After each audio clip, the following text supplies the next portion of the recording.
Welcome to the Finding Flowers podcast, my lovely people. My name is Earlet, and I'm going to be your host. I will always be a host, but I want to lock in today. I want to lock in and, embark on a conversation with you.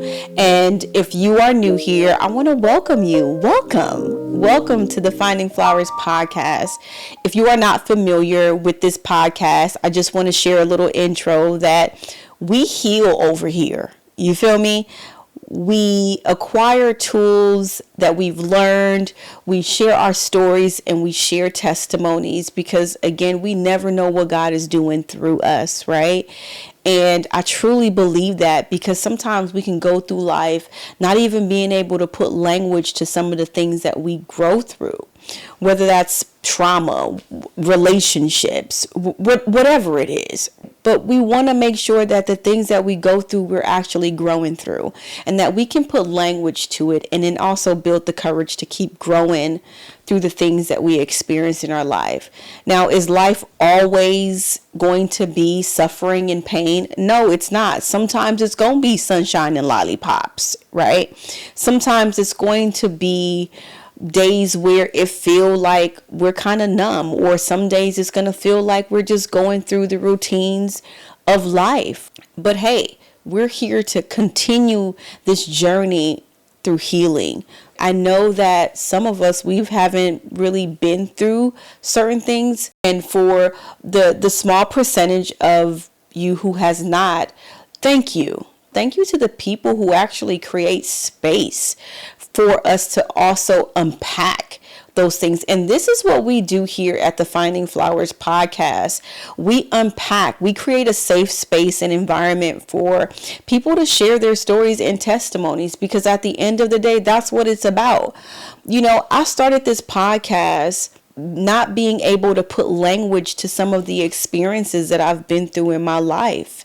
And if you have not tuned in to the first episode of season 2, please do so. It gives you a brief, understanding of how I started this podcast and why I started this podcast.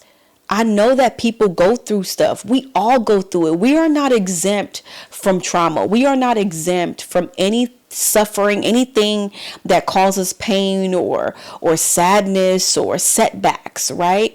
It doesn't always have to be traumatic. It could also be an experience that we didn't like that it went that way, or an experience that we went through that was not so likable or comfortable, right? And even though life shouldn't be always comfortable, because how are we growing? But at the end of the day, we've all gone through something and we can all learn from each other. So welcome to healing. Welcome to the journey of persevering through the things that we have been through, but also remembering that God is still doing something within us and through us and for us. So as God continues to plant his seeds, we're going to continue to grow.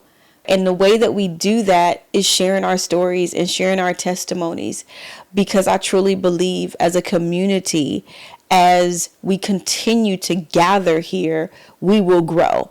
Now, I'm just so grateful that the process, the journey, and that more people are actually tapping into healing and recognizing that who we once were or who we are in this moment in our lives will not serve us no purpose in the new person that we are becoming, right? Especially when God has called us to be on a different level. But before we get into that, thank you so much for tuning in. I just want to set the atmosphere. I want the Holy Spirit to really, really guide us into this conversation. Listen, it's nothing like being filled with the Holy Spirit and allowing him to use you in a different way. I shared this once before that when this camera get flipped on, baby, talk about shaking in boots. Yeah, that's me. I be shaking in my boots, but I ask that, God, take away all the nerves and all the anxiousness, because I know that he has something for us in this episode. So I'm excited to unpack that with you. Throughout this process of my healing journey, it has been one for the books. I really want to unpack about what healing is and how do we even get there. And this is all coming from my experience and my stories. I remember when I finally decided, like, okay, enough is enough of me growing through certain situations in my life. It's time for me to really grow through this instead of living in this.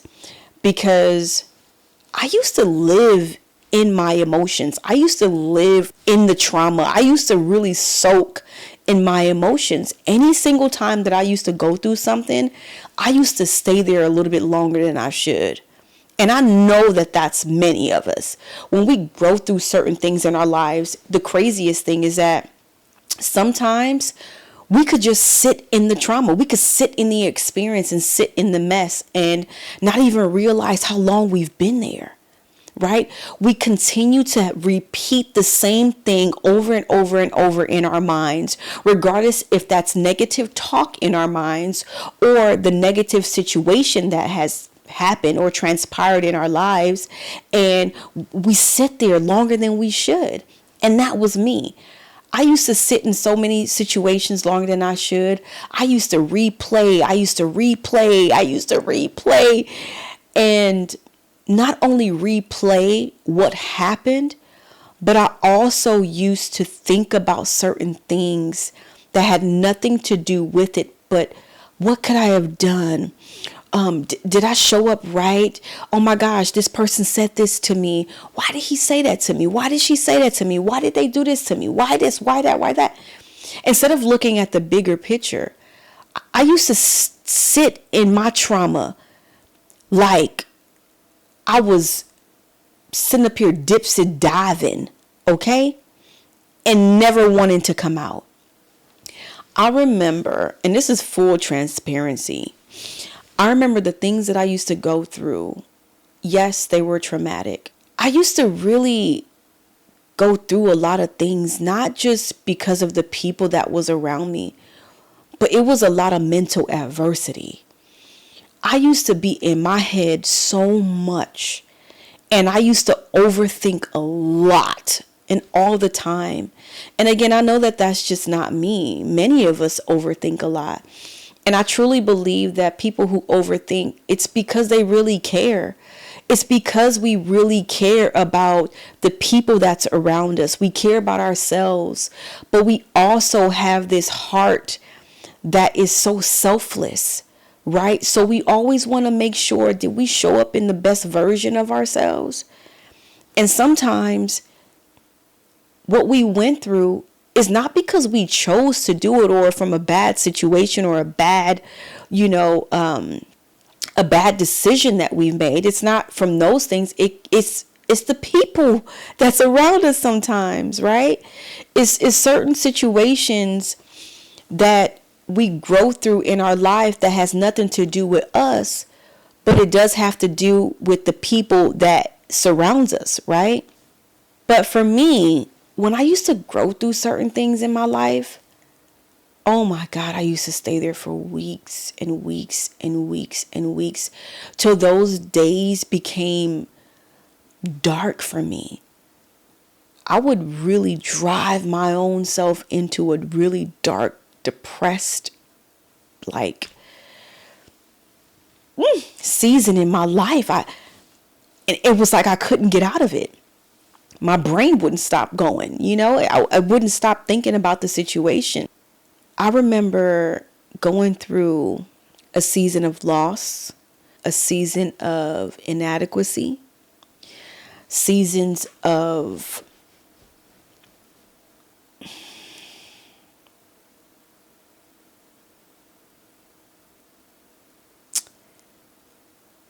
I remember growing up, and we used to move from house to house often. We used to live with lots of family members. We didn't live in the same place for no more than a year to 3 years, right? And so we would move around a lot. Going through those things, that took a toll on me too. mentally as well. But it also taught me resilience. It taught me how to persevere, but also it kept me in a state of mind of survival. And so throughout all my life, that's how my mind was, just basically on survival.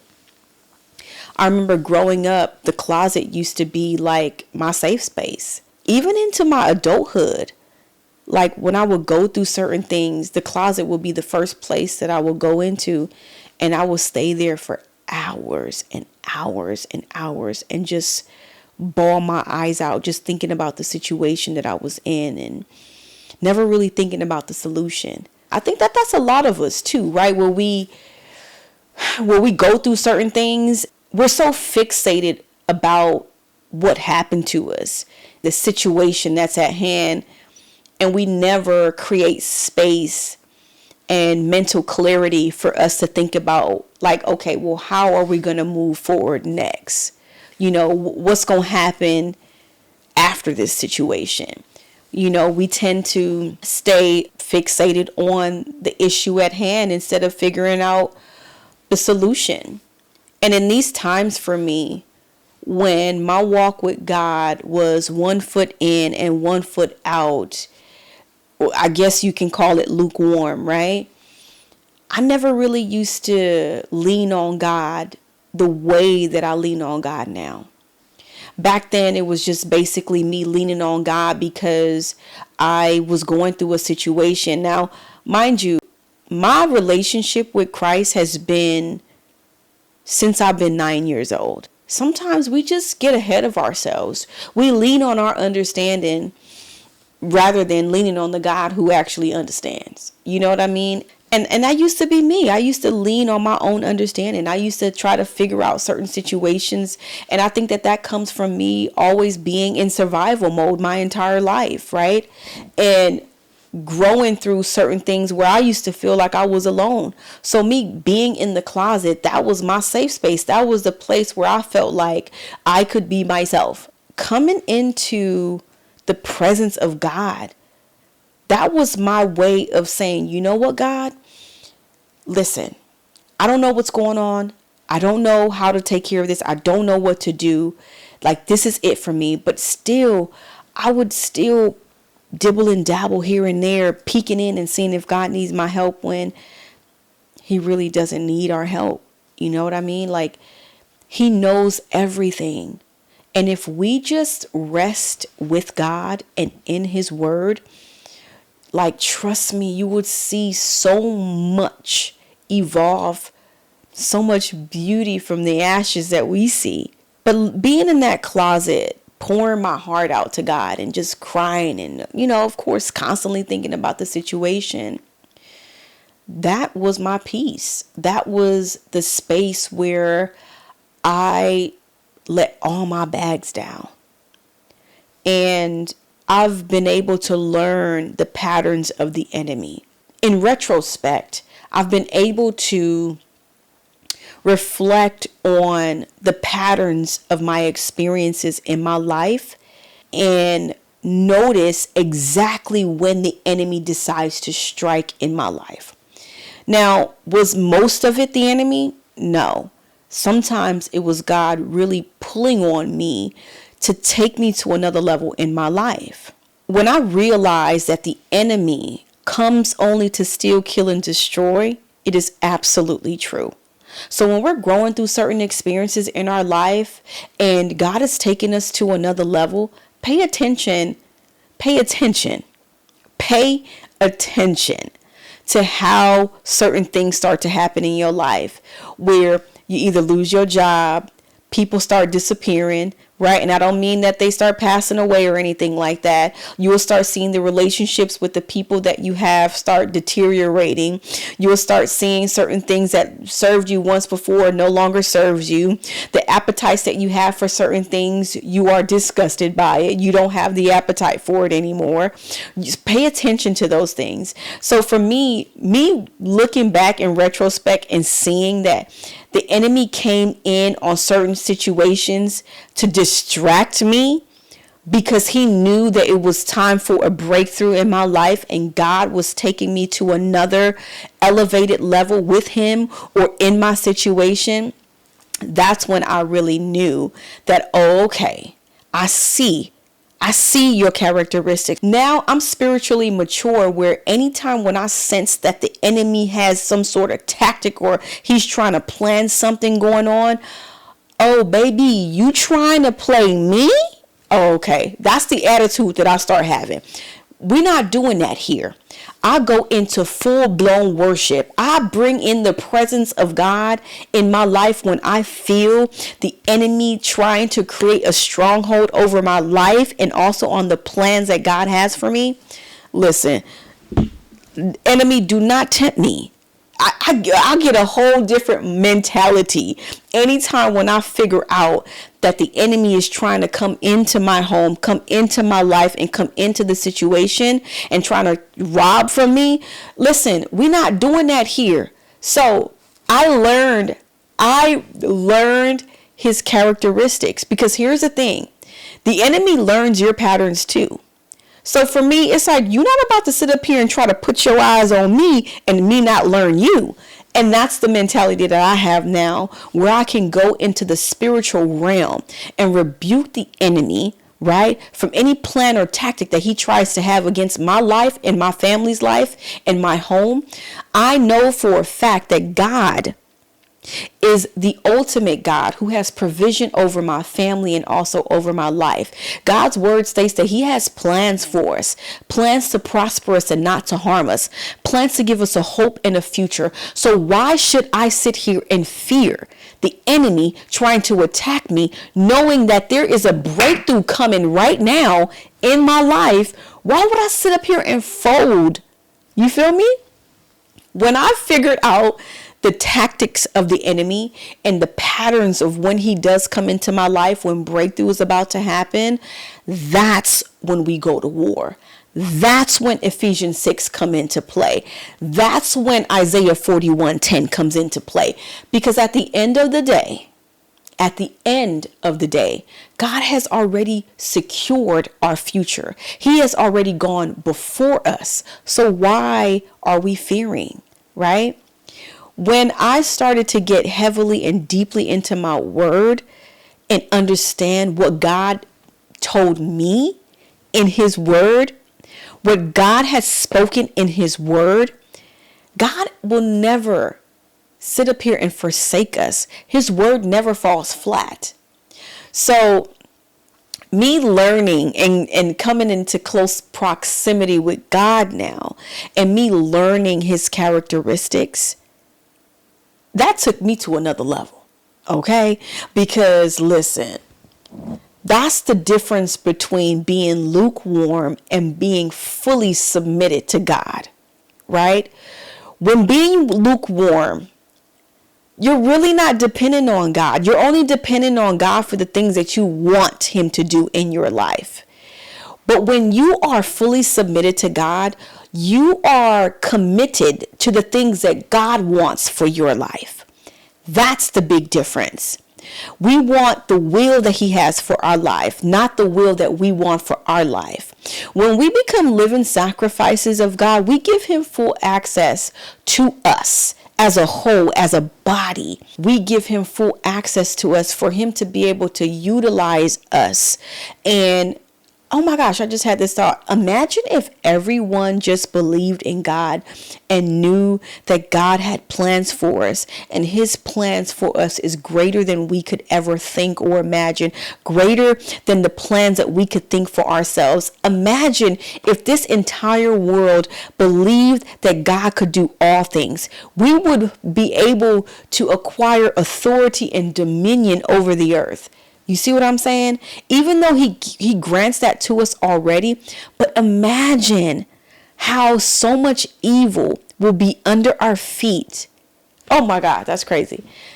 I just thought about that. That just made me excited. And I believe that God is really pulling on the hearts of a lot of people And I'm really noticing that. And he's lifting up a lot of people in today's society. And I'm just so grateful for that. And I'm really praying that through this podcast, that God continues to pull on your heart too, to draw more closer to him, to get in his word, to become familiar with his characteristics. You know what I mean? Because at the end of the day, we can fight this thing by ourselves, but we can also fight this thing greater with God. But before I got too excited, let me just keep going with what I was saying, right? I remember one day I was at work and I was taking a break. I want to say literally less than 2-minute walking distance, right? And I said, you know what? I'm not going to drive, because normally I would drive. I would be a little bit lazy and I would just, get in my car and just like drive. But at this time, I'm like, you know what? I don't think I want to drive. I want to walk, right? And throughout this time, I think I was like on a 21-day fast. And if 21-day fast, the first couple days, the first week even, like you don't really feel anything. Because for me, it's like, I don't feel you, God. What's up? What's going on? It's supposed to be a fast. What's going on? But you know what? Fasting is supposed to allow the presence of God to come in and change your heart. Not only do you, refrain from eating too much food, but you also lock in on your word. And it's a time where you can be able to have an intimate experience with God, and for him to take you where he needs you to be, for the Holy Spirit to guide you.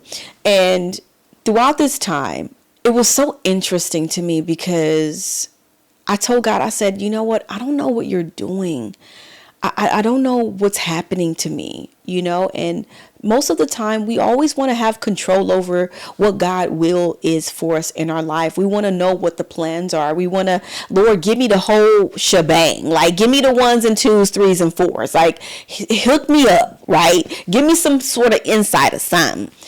But God don't work like that. You know what I mean? He work on his own perfect divine timing, and we know that. At this time, I'm just like, God, what's up? Like, what's going on? And what I'm so grateful for is that God knows each and every one of us. He created us. I'm just so grateful that he knows how we communicate. He has this very special way that he communicates with me. And I'm hoping that he has a very special way that he communicates with you also. But when God communicates with me, he always asks me questions. Like, he wants me to have this critical thinking moment. And sometimes I'm like, God, I don't want to be thinking critically right now. I need you to give me some answers. And, and sometimes I'm like, all right, let me take a step back, because maybe this is a really great learning opportunity, right? I think every experience or encounter with God is a great learning opportunity. God goes, so when you meet a new friend, right, Earlet, what happens? What happens when you meet a new friend? And now my mind is going, because I'm like, what do you mean what happens when you meet a new friend? Well, when you meet a new friend, you start getting to know them. Like, you talk on the phone sometimes here and there, and he goes, exactly. When you meet a new friend, you start getting to learn them. What happens after that? I said, well, after that, if it's a male, we start dating. And then if we start dating and then we want to be together, maybe that guy becomes my fiance. And then after the fiance, he becomes my husband. And God goes, exactly. That's exactly how this relationship is. And I'm like, God, what relationship? He says, our relationship. The relationship that we once had before can no longer be.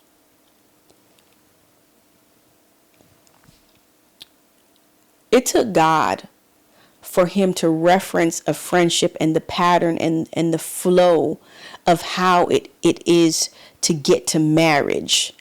And I thought that was very ironic. And I said, God, you know what? Thank you. I see what you're saying. He says, Earlet, the relationship that we once had, that mediocre relationship that we once had, we can't have that relationship anymore. I'm taking you to another level.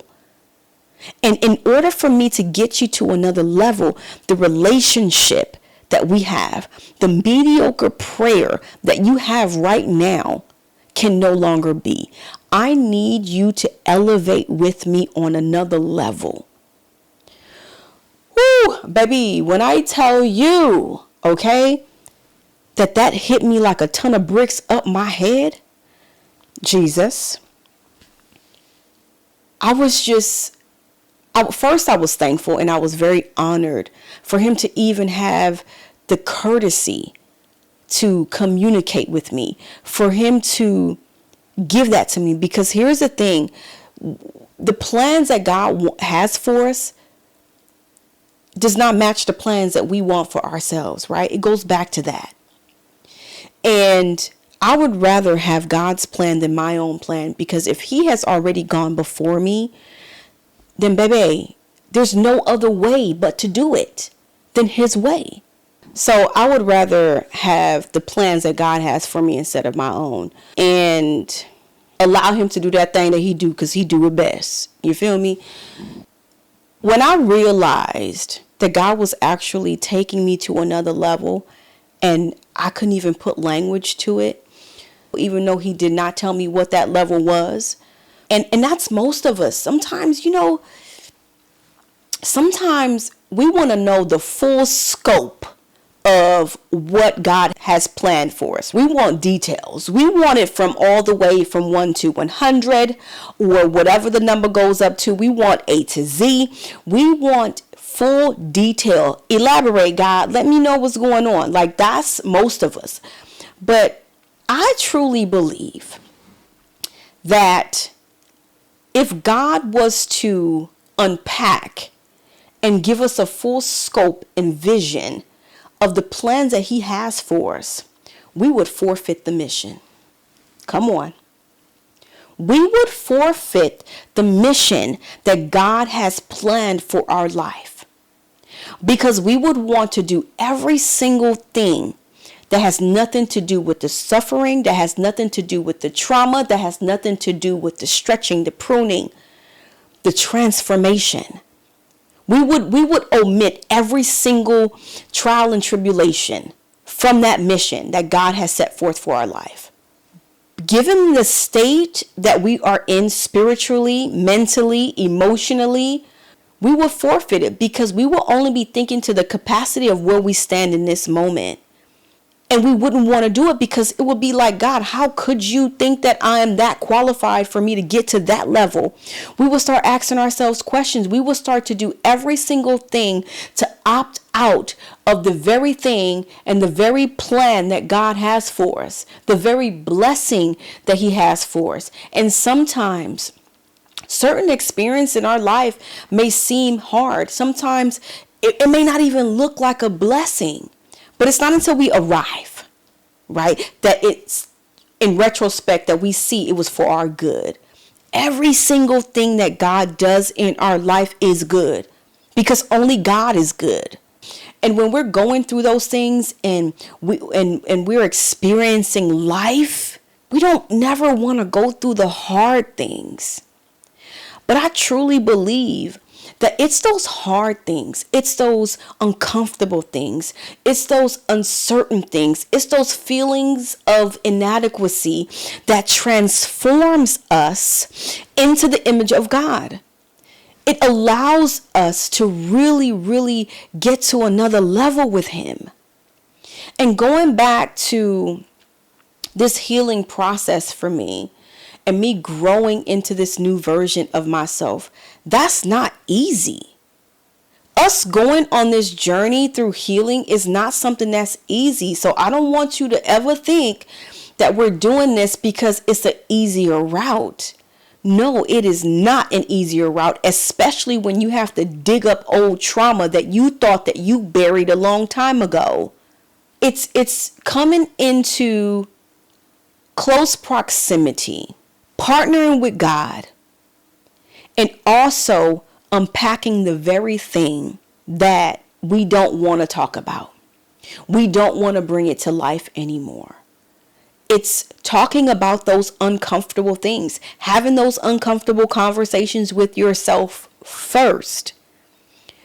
And I say with yourself first because we can't expect that just because we're healing, The people that's around us who has hurt us, who has caused pain in our life, who has done us wrong, who has talked about us, who has stole from us, who has been mean to us, who has been out of pocket. Like, we cannot expect that just because that we are healing, other people are healing also. It doesn't work like that. Healing begins with self first, and not putting the blame on other people and expecting them to show up differently because we think that they should. You see what I mean? So beginning this healing journey is not going to be easy. It is not a walk in the park. I'm talking like this is in the valley. We talking like in quicksand. I'm talking like in the rain. I'm talking like in the thunder and storm, lightning, earthquakes, and tornadoes. That's what I'm talking about. That's what healing looks like. Because it's not going to always be emotionally pleasing. It is not going to be a comfortable thing that you journey through. Healing, yes, it is a journey. But it is like peeling a banana, if I can give you a visual.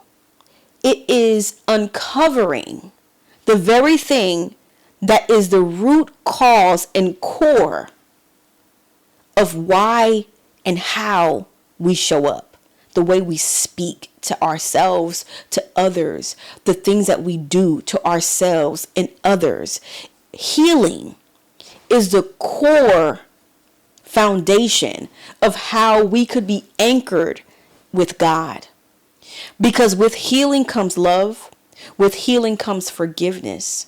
With healing comes knowing that God is our shield. Healing comes surrender. The surrender of knowing everything. The surrender of wanting to have control over your life. The surrender of allowing people to be who they are.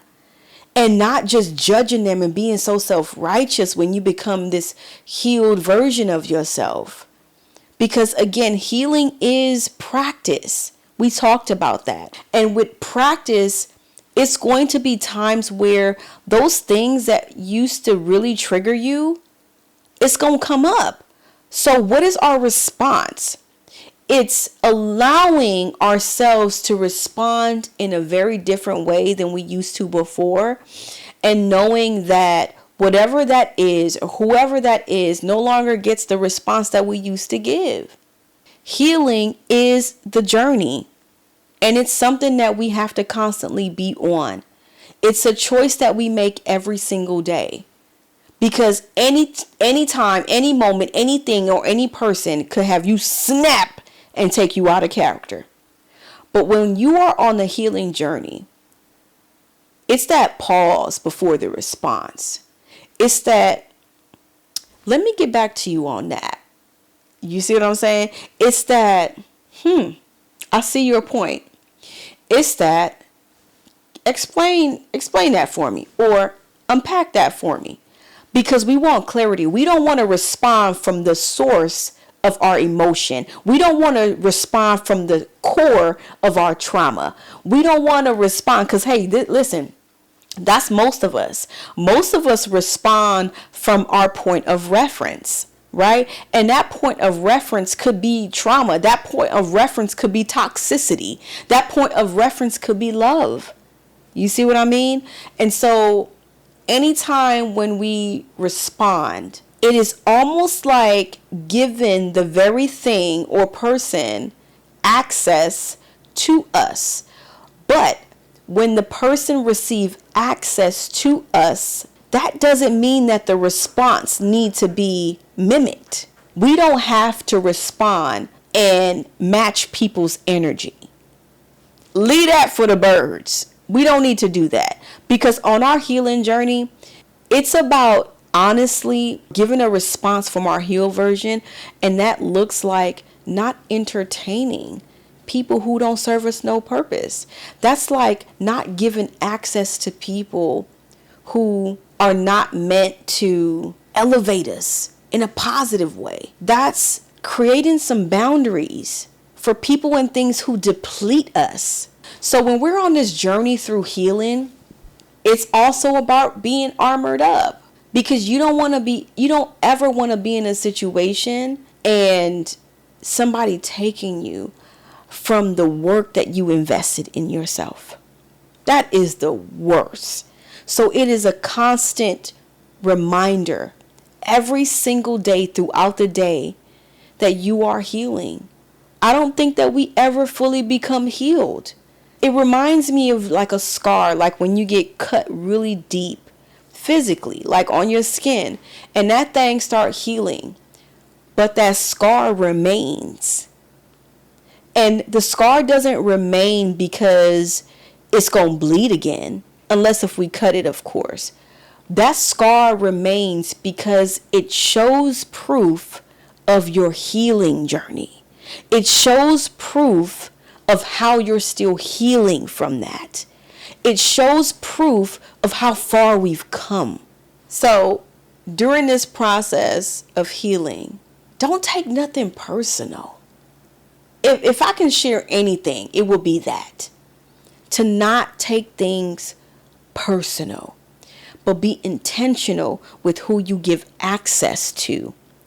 Not only on a physical level, but also on a mental level, on a spiritual level. You see what I'm saying? When it comes to personal, it's the people that surround us. When it comes to mental, don't just be the opposition to yourself, because many of us be like that. We give crazy talk to ourselves. We put these negative, verbiage. We put this negative narrative in our mind too. But also on a spiritual level, be careful with giving the enemy access to you on a spiritual level. Pick up your word, plant that in your heart, engrave it in your mind.